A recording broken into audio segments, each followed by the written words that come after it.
And welcome to the Bright Side, friends. I am Pharmacist Ben. Thanks for joining us. 844-236-6010 is our number, 844-236-6010.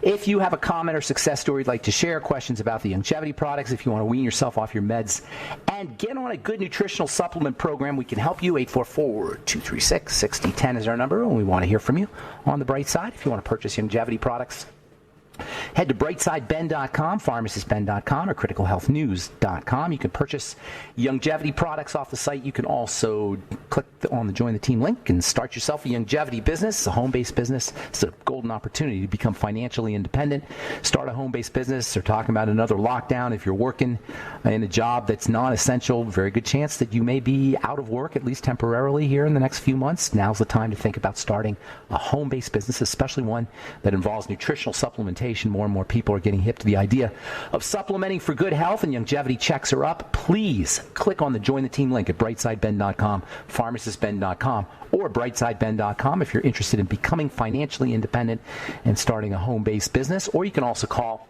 866-735-2470, 866-735-2470.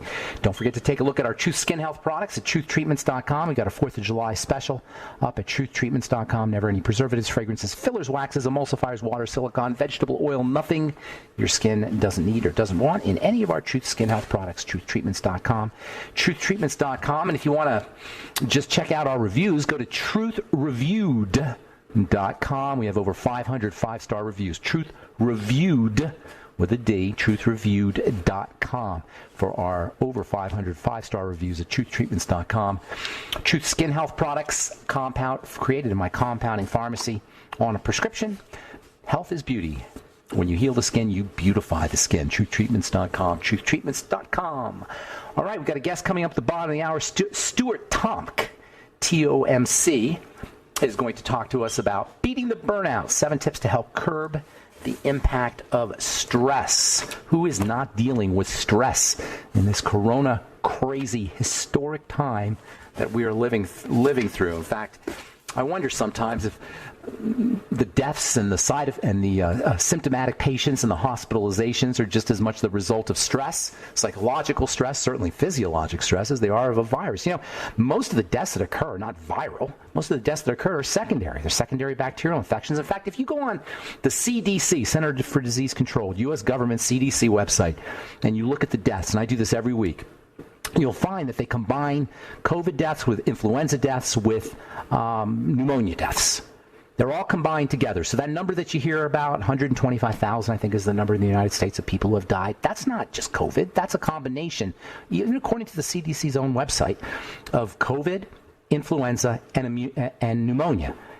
I don't even know if anybody dies directly of COVID. Most of the people who are presenting with COVID symptoms when they first go to the hospital really are presenting mostly with conditions of low oxygen, not breathing problems as much as oxygen problems. It's mostly a blood condition, and in fact, when you have a viral infection, one of the first things that happens is fever. Many of these patients don't have fever. Many of these patients don't have the signs of infection. They have the signs of hypoxia or low blood oxygen. It's more of a blood issue than anything else. That's why I've been saying this for years, that all disease is cell disease and all cell disease is blood disease, the result of dirty blood. It's a very good possibility that all this hullabaloo around COVID is really about blood, is really about dirty blood. It's really about weakness in the body. It's really about psychological stresses. Make no mistake about it, folks. Psychological issues, mental health issues, and emotional health issues play a major, major role in whether we're healthy or whether we are sick. Being self-aware is so darn important. Yesterday we had a guest talking about self-awareness. Human beings are not computers. Human beings, unlike computers, are self-aware. Being self-aware means understanding how your mind works. It means understanding how your body works.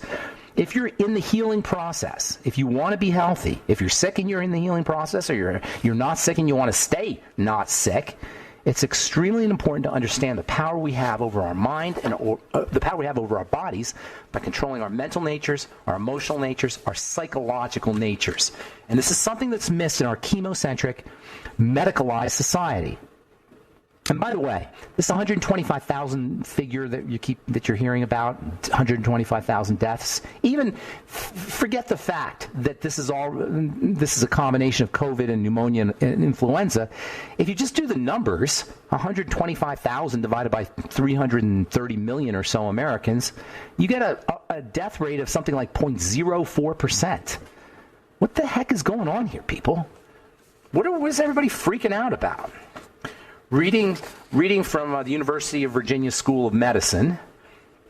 This is an article that was just published yesterday, actually. Blood test at COVID-19 diagnosis predicts disease severity. Because the disease is in the blood. People who have inflammatory factors in their blood when they are diagnosed with COVID are more likely to become symptomatic. And very few people, but relatively few people, are symptomatic. But if you're symptomatic, there's a blood test that can be, if you're concerned about becoming symptomatic, there's a blood test that can predict your disease severity. It's because the disease is in the blood. All disease is cell disease. All cell disease is the end result of dirty blood. And what's more, how many of these 125,000 deaths are the hundreds of thousands of people who are hospitalized? And by the way, if you feel like you have shortness of breath or you have some symptoms, you don't necessarily need to go to the hospital. You don't necessarily need to run to the doctor. We can handle this ourselves. I wonder often how many of these people are supplementing with selenium.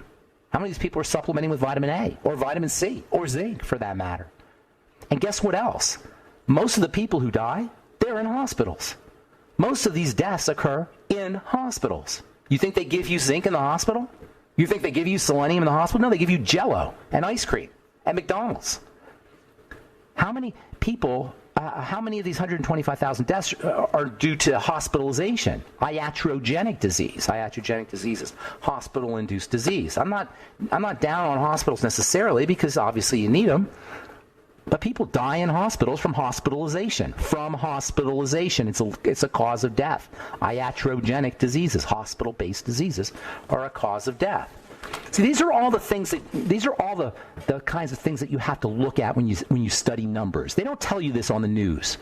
When they say numbers on the news, when they repeat statistics on CNN and on Fox News and on MSNBC, they're not digging deep.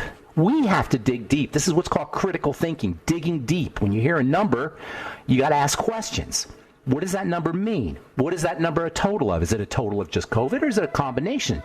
Are these deaths associated with malnutrition? Are these people supplementing? Are all these people in hospitals? Does it have to do with ventilators? These are all the questions critical thinkers ask themselves when they hear numbers. How many of us are critical thinkers? Well, present company excluded, perhaps. People listening to this program, not very many of us. All right, Stuart Top coming up at the bottom of the hour. We'll get your phone calls in our next segment, 844-236-6010. I'm Pharmacist Ben. You're listening to The Bright Side. We'll be back after this.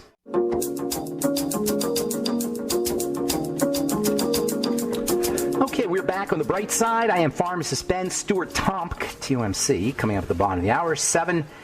Beat the burnout. 7 tips to help curb the impact of stress. We'll talk to Stuart Tomk at the bottom of the hour. He is he calls himself a veteran of the nutritional health industry. He's an educator, and he specializes in CBD. We've had Stuart on before. On the program today, we're going to talk about beat the burnout, how you can beat the stress, all this crazy stress-inducing diseases and stress-inducing nightmare that we're living through in this corona crazy historic time that human beings are existing in the year 2020. We'll talk to Stuart Tomk at the bottom of the hour. Take your phone calls next. This segment, 844-236-6010. Coronavirus testing kits heading to the UK found to be contaminated with COVID-19. Surprise, surprise. We trust tests. We trust doctors. We trust vaccinations. We trust pharmacology. We trust the medical model. We're just so darn trusting as human beings. We believe what we're told. We're obedient. We're domesticated. Present company excluded, because if you're listening to this program, you're on the cutting edge. But your neighbors are domesticated. Then your neighbors are mask wearers. Your neighbors are following through with what they're told. They just do what they're told. By the way, I'm going to try to get this guy on. I don't know if he's going to want to come on as an interview, Dr. Stephen Patrick. He says wearing a mask shows love, not fear. He's a neonatologist, and he says it's absurd to see, as a quote, it's absurd to see, a quote, it's absurd that some See mask wearing as a weakness or a sign of fear, unquote. It is a sign of fear. And I'm not going to go and say as far as to say it's a weakness, but it's definitely a sign of fear, and it's a sign of obedience. And it doesn't make any sense, because a virus is much smaller than a mask, than the pores in a mask. He says masks are a sign of strength. Really? Masks are a sign of shut the F up. That's what a mask says. Don't talk. You're not supposed to talk. You know, I don't know if you guys saw anybody seen the movie The Matrix? At the beginning of The Matrix, or in the early part of the movie, Neo, the star of The Matrix, gets his mouth removed. The bad guys, who are part of the computer system, part of the Matrix system, they remove his mouth, and he can't talk. Well, when I look at somebody with a mask, I think of somebody with their mouth removed. They can't talk. The mask says, shut the F up, is what it says. And indeed, it's a sign of fear, and it's a sign of obedience, and it doesn't work to do anything to stop a virus. That's stupidity. Anyway, I always go off on rants, because this stuff makes me just so ticked off. Spend all my time trying to help people, and then I got to deal with knuckleheads purporting to help people, pretending to help people, pretending like they're the good guys, mucking up the works. But it's all up to us, people. It's all up to us. All right. 844-236-6010 from the Proceedings of the National Academy of Sciences. Researchers find an on-off switch for inflammation related to overeating. This cracks me up. We are looking for medicines that will reduce the inflammation that's associated with overeating. When you overeat, your body goes into a major inflammatory mode. In fact, when you eat anything, just putting food in your system activates the postprandial immune system, the immune system that's associated with food. But if you eat a lot, especially fatty foods, and especially processed fatty foods, not to mention processed carbs and chemicals, the entire inflammatory system goes up, and when the more you eat, the more likely you are to start dealing with major inflammation. You can even feel it if you overeat. That bloated, heavy, awful feeling is associated with inflammation that you don't know is happening. And many of us go all day long with this kind of subclinical inflammatory response. So now doctors, or medical, not doctors, but the medical model, the folks who are working at Yale and Harvard and Johns Hopkins, this is in particular is from the Yale School of Medicine. Researchers find on-off switch for inflammation. They want to get a drug that will turn off inflammation after you eat like a pig. How do you like that? You can eat as much as you want and then take a drug that will turn off the inflammation. This is the absolute craziness that our medical model represents. How about this? How about we don't overeat? Folks, we don't need to eat a lot of food.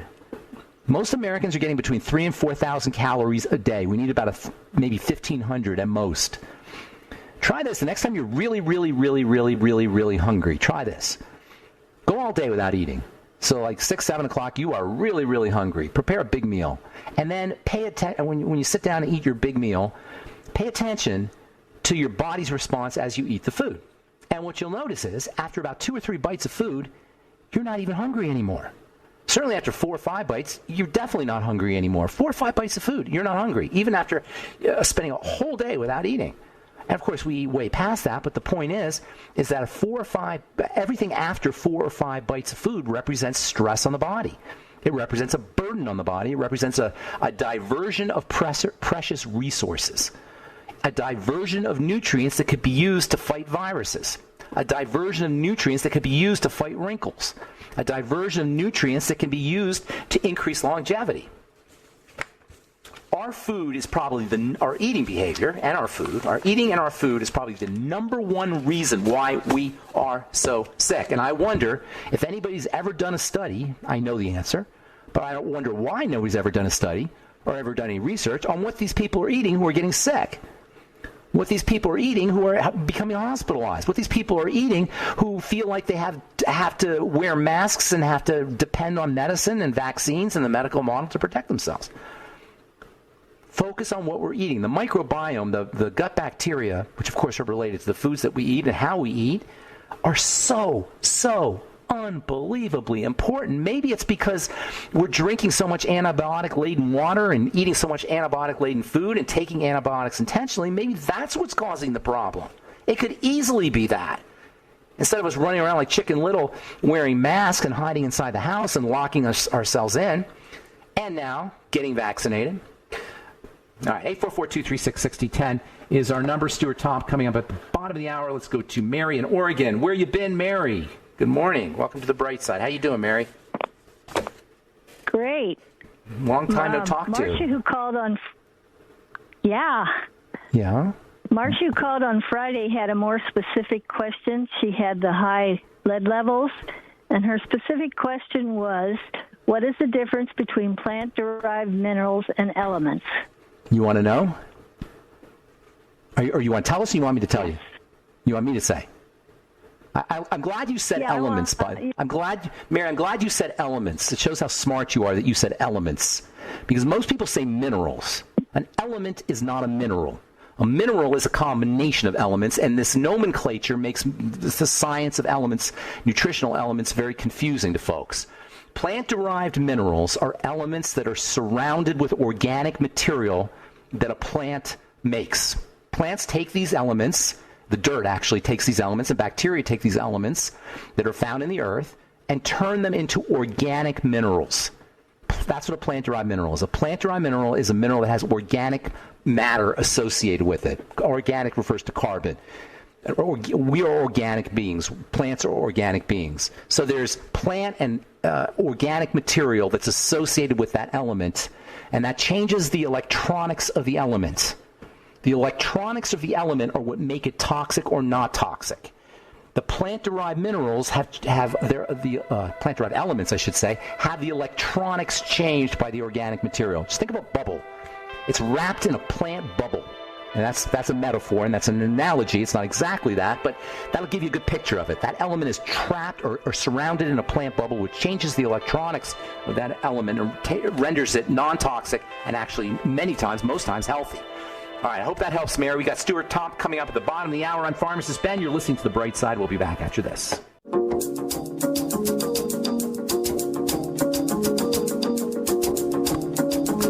Okay, we're back on The Bright Side. I am Pharmacist Ben. Thanks for joining us. We're on the air Monday through Friday, 8 to 9 Pacific, 10 to 11 Central Time, and 24/7 on the archive pages at benfuchsarchives.com and brightsideben.com. We have a search engine at benfuchsarchives.com. Thank you to Peter in the UK for setting that up. Also, blog post news stories, as well as lots of good free health information at brightsideben.com, pharmacistben.com, and criticalhealthnews.com, and also the longevity products. And join the team now link that you can click on at brightsideben.com, pharmacistben.com, and criticalhealthnews.com. And don't forget to take a look at our Truth Skin Health products at truthtreatments.com, all formulated in my compounding pharmacy for healing the skin, for healing from wounds and rashes and post-surgical traumas. As it turns out, when you heal the skin, you beautify the skin. And that's the truth. And that's what the truth is all about. Truthtreatments.com. Check out our over 500 five-star reviews at truthreviewed, with a D, truthreviewed.com. All right, I am looking forward to having our next guest on. Stuart Top has been on before. We had as I recall, it was a couple months ago, and we had a very interesting chat about CBD. Stuart is a educator. He's been in the business for many years, also an expert on CBD. He's been in the nutritional health industry business, that is. And we're going to talk about Beat the Burnout, 7 tips to help curb the impacts of stress. And I would guess that CBD may have something to do with that. What's up, Stuart? Welcome to The Bright Side. Dr. Ben, pharmacist. It's Pharmacist so good. Ben. I always have to tell people I'm a pharmacist. You know what? As I recall, I'm sitting here thinking about our last conversation, and correct me if I'm wrong, but you and I had chat about the molecule, about molecules. Absolutely. Was that you? No, absolutely. Yes, no, we had a fun, neat, deep conversation, and I'm not just telling you this because I love pharmacists, but I've worked in the dietary supplement business for 30 years. And when I first showed up with CV Sciences, when we published our toxicology work, I would be set up at the pharmacy shows, and the pharmacist would walk up to me and say, "Kid, why is your CBD different than everything else?" I would hand them the genotox work and say, "We published in the Journal of Toxicology and established the NOEL, no observed adverse effect level, Red Book, FDA drug development stuff." They're like, "You did?" So it was a faster conversation. We're not going to do that for your audience today necessarily, but I remember meeting you, and all pharmacists, I think, have a better handle on CBD and the differences between isolates and full spectrum than average doctors or health food store people, in my opinion. Because we spend 6 years studying the relationship between the molecule and molecular structure and biochemistry, how it works in the body. Yeah, And I became a lover when I first started studying biochemistry in my second year of pharmacy school. I became a lover of biochemistry immediately, of the molecule. I call it the molecule. Yeah, no, that's what I fell in love with too. And a lot of people that love cannabis, I want to say this to all the activists and ganjapreneurs.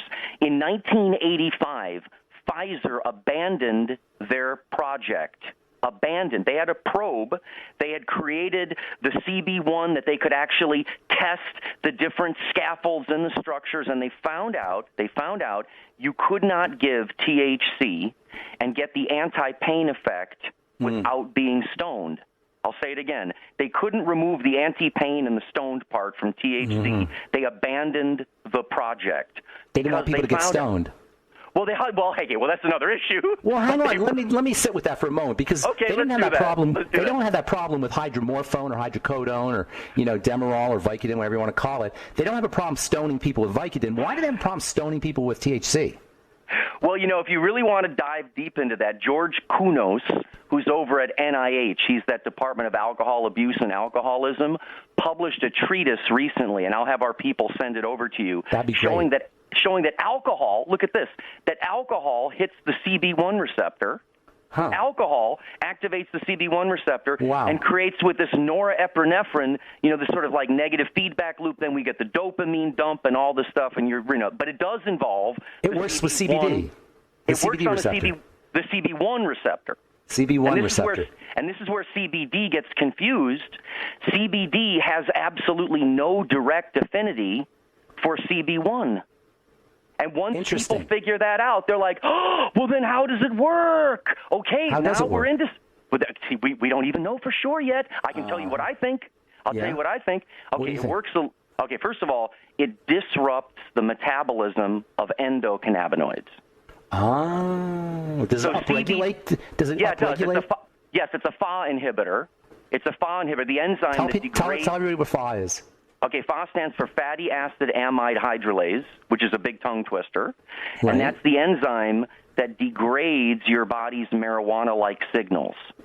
Interesting. And this CBD, and you think alcohol works by – I'm sorry, CBD works by upregulating the signal? Yes, I think what CBD does is it disrupts the metabolic fate of endocannabinoids. Interesting. It disrupts their metabolic fate. So hang on, let me sit with this for a second. So it makes them more active, in other words. Correct. So now that could be bad. Well, hang on, though. This is important because you're saying that you take CBD from outside your body and it doesn't work on its own. It actually makes your own natural, well, you say endocannabinoids, we'll just say your natural CBD work better.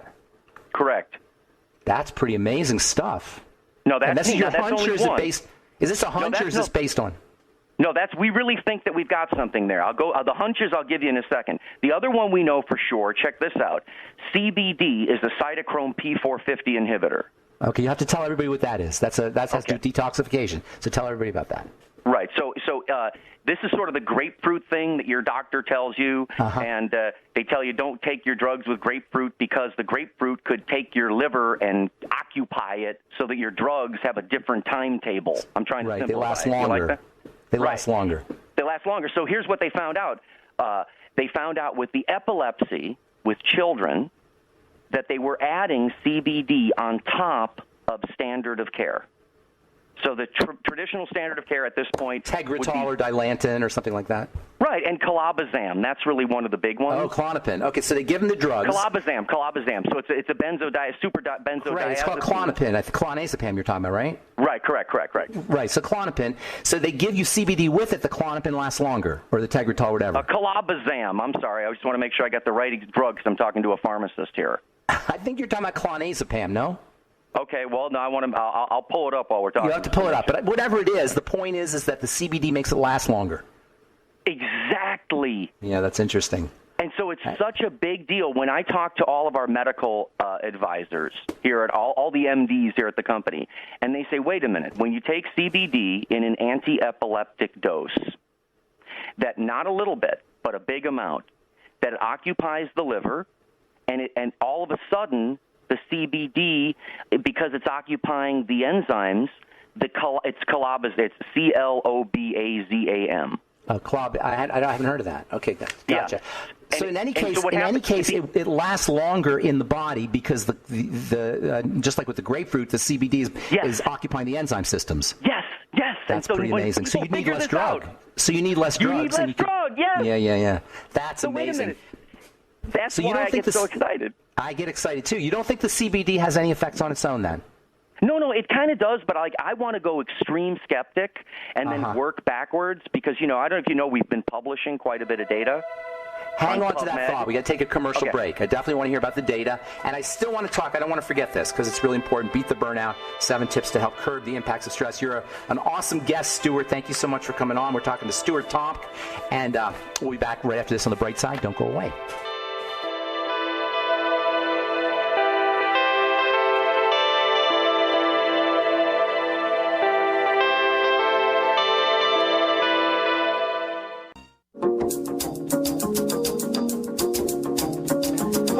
Back to The Bright Side. I am Pharmacist Ben, and we're talking to Stuart Tomk, a 30-year veteran of the nutritional health industry. Love the word veteran because it implies that you're in a war, and it's kind of like a war out there in the nutritional health industry.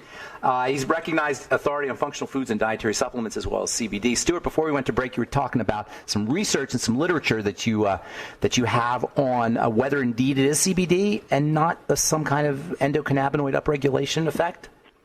Well, there's no way to cover it in the short time that we have here, but I just wanted your audience to know that we're publishing so that if you go to pubmed.gov, you can find some of our original contributions. We've just put many papers of ours were published in the recent Journal of Dietary Supplements, their CBD edition for Journal of Dietary Supplements. So that's the only reason why I start out being so skeptical, because remember, when I started 30 years ago, all the pharmacists were not like you. They were different, okay, and they were very angry at vitamin people making up stuff. Okay, no, seriously. I remember those days. I was out there. I remember. And I'm like days. Standing there like, yes, sir. And anyway, so I'm not trying to overplay, the conservative hand. I'm just saying that when we really look at what CBD can do, this is the point I'm trying to make. They gave it and give it to little children in mega doses that you would never give to people for sleep, okay? And in mega doses for little children, it works on top of standard of care, so everyone's right. Everyone's right. Nature boy's right. Less toxic drugs. And by the way, those anti-seizure meds are really, really toxic drugs. You can give your kid less Klonopin and Dilantin and Tegretol, whatever his Neurontin, whatever his anti-seizure medication is, and that's really good news because those drugs are nasty. Hey, Stuart, before we get into these beat the burnout, how do I get these papers? Will you send them to me? Yeah, I'll send them to you, and then we have lectures up on YouTube, CV Sciences on YouTube. I have some of our best experts, Colonel Dr. Michael Lewis. I've got Jamie Caroon, Dr. Duffy Mackay. We've got some Dr. Joseph Maroon, real experts up there. And say it again, CV. What did you say? Oh, CV Sciences at YouTube. So if you go to YouTube, we're putting up original content. We're not borrowing anything. Nice. CV Sciences on YouTube, and it'll be worth your time. We also have a new podcast called The Lex Files. Is this you? Is CV Sciences you? Oh, I've been here for 6 years. I'm employee number 2 now. Got it. And the podcast, number 1. The podcast is called what? The Lex Files, and you'll find that on our YouTube channel. The Lex Files, the most recent episode, is about a ketamine and MDMA doctor in 35 years in Colorado. Let's have you back on to talk about ketamine. Do you know about that? Well, no, let's get the experts on. I'll have the rest of our medical advisory team. We'll get the right person on to talk about it. All right, I'm going to be talking to you here later today because ketamine is very, very fascinating stuff. Yeah, we got many. Also, all right, so stress. I've been talking, I talk about it all the time on this program, how important it is not just physiologic stress, not just psychological stress, but also physiologic stress, because sometimes we think it's just emotional stress and mental stress, but there's physiologic duress, like sugar and crappy eating, and aside from cortisol, just toxins that are floating in the bloodstream, and infections, bacteria and viruses, can put a stress burden on the body. So what can we do to beat the burnout? 7 tips to help curb the impact of stress. Okay, I take a lot of this from Bruce Lipton. Love Bruce. And I love him so much. And if some of your audience doesn't know Bruce, he's the one that taught us that the immune system is set up where if a lion is trying to attack you and you have diarrhea, you immediately stop the diarrhea so you can run for your life. Now, I love that image, right? Yeah, right. You're not supposed to you're not supposed to take a dump on the African savannah when a lion is chasing you. That's what I tell people. You can't. You're not able to, even if you wanted to, right? And by the way, you're not supposed to stop and eat lunch either, and that's why your digestive system shuts down at the top, too. So since it's been hard for people to get that, I always try to get excited about other people's work. I'm like a meme spreader. So go check out Bruce Lipton. He's got PhD. He's got great work online. Great I love stuff. the idea of communicate. We better start talking. I think I've been in talk therapy for years. A lot of people were embarrassed about talking. We need to learn how to What is talk therapy? What exactly do you mean by that? Just any kind of let's say you just talk with your friends and, let somebody talk. I'm talking like Frank Ramsey, if you knew who he was. He was the one that translated Wittgenstein into English. He said, unless Wittgenstein, you're throwing out some good names. One of my favorite philosophers, by the way. For the listeners, Wittgenstein studied the power of words and the power of semantics and the power of language. The guy that jammed him up, that died at 26, his nemesis, Frank Ramsey, said, listen, unless it's two experts, all we should really do is share our own experience and then compare notes. I like that. Share your own experience and compare notes. And you know what it is today? You know what counts? How happy are you? How healthy are you? How stress-free are you? Are you dealing with the new normal? Because here's the new normal. Uncertainty is here forever. I love How's that? That's the new normal. So how healthy are you in the stream? In the midst of uncertainty, how strong and healthy and resilient can you be? That's our challenge right now. Every single person gets the same challenge. But isn't that true always? And this is just a dramatic example of it, but it's always true. Oh, yeah, this one ramps it up. This is the first viral internet version of it, right? Right. It's a 21st century version because everything is amped up in the 21st century. But it's the same thing that human beings had to go through in the Middle Ages and in biblical times, right? And look at staying at home. I'm sorry to talk of you, but staying at home, when I realized recently that Sir Isaac Newton spent 2 years by himself, 1666 to 1668, and he discovered gravity sitting there by himself with his robe on, his wig, and some shoes or whatever, tights, hanging out indoors for 2 years. Yeah. We can do it. That's when he came up with all of his theories about gravity and thermodynamics? Yeah. I didn't know that. So, Blaise Pascal, you probably know who Blaise Pascal is. For the listeners, Blaise Pascal was a mathematician, philosopher. He said all of man's problems can be reduced to his inability to sit in a room alone by himself. Isn't that cool? That's so dope. Listen, that is so dope because we're about to put out a PEA product. We don't have time to talk, but it's one of those endocannabinoids. PEA, I love PEA. I've been meaning to talk about PEA. Yeah, that's amazing stuff, We're going to put one out on the market. We're going to put one out on the market. We'll have you back on to talk about PEA. For the listeners, PEA is a fat derivative, and it's an arachidonic. I think it's an arachidonic acid derivative, if I'm not mistaken. It's part of the cell membrane, but it's got great. What's that? It's palmitic acid and ethanolamide. Yes, and it's got major anti-inflammatory and pain-relieving properties. But it probably works with the CBD system, no? It does. No, it's part of the true endocannabinoid system. And here's the part that's so cool. During the Second World War, Rita Levi Montalcini, she had to flee Mussolini. She spent 2 years in a room by herself, to your point, and she discovered nerve growth factor and won the Nobel Prize. She's looking at the microscope, looking at the black and white dots of who lives and who dies while they're fighting outside of her window. How intense is that? Where was she? She was in Italy. Oh, that's a great story. Rita Levi Montalcini. She lived until she was 103 and won the Nobel Prize. She found out that PEA is an endogenous antihistamine that works on the G protein 55 receptor. I did not know it was an antihistamine, too. These lipids, these fatty lipids that are found in the cell membrane, this is how cool it is to me, Stuart, is the cell membrane is a storage. It's a reservoir of these powerful anti-inflammatory and inflammatory immune-modulating molecules. Yes. And it makes sense because when the cell gets damaged, it releases these signaling molecules out of the membrane itself. Whatever you're made of. Yeah, whatever you're made of. And it's how aspirin works.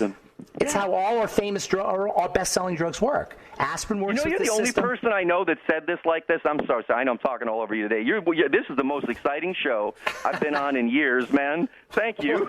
Well, thank you. It takes one to know one, Stuart, because some people think I'm just full of baloney and don't understand it. But this is what happens when you understand the molecule. And by the way, Stuart, this is why I always say when you're sick, go to a biochemist. Don't go to a doctor.